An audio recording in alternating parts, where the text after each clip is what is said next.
Ni kuombe uchukue sekunde chache kusubscribe ili kuendelea kupata ripoti zetu zote kali kila siku. Asante.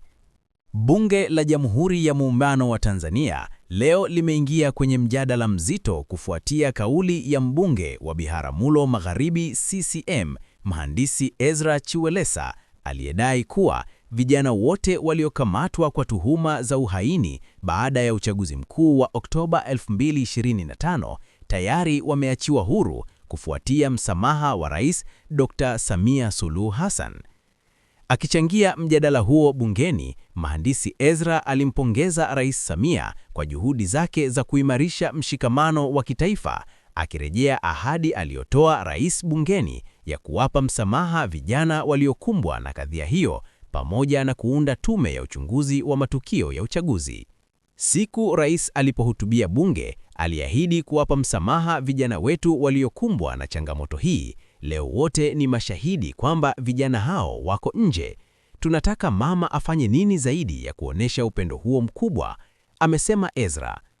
Hata hivyo, kauli hiyo ilipingwa vikali na baadhi ya wabunge waliodai kuwa bado kuna watu waliopo gerezani kwa tuhuma hizo.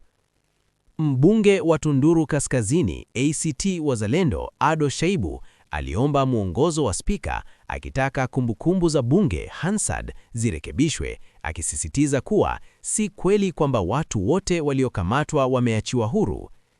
Licha ya progress iliyotajwa kuwa baadhi ya watu wametoka, si sahihi kubaki kwenye Hansard kwamba ni watu wote. Tunaomba mwongozo pale ambapo taarifa zinatofautiana, amehoji Ado Shaibu. Baada ya mjadala huo, naibu spika wa bunge Daniel Silo alitoa mwongozo wake na kuunga mkono mchango wa mbunge Ezra Chiwelesa. Mwongozo wa kiti ni kwamba mchango wa mheshimiwa mbunge ulikuwa sahihi kama ulivyotolewa. Huo ndio mwongozo wa kiti, amesema naibu spika Silo.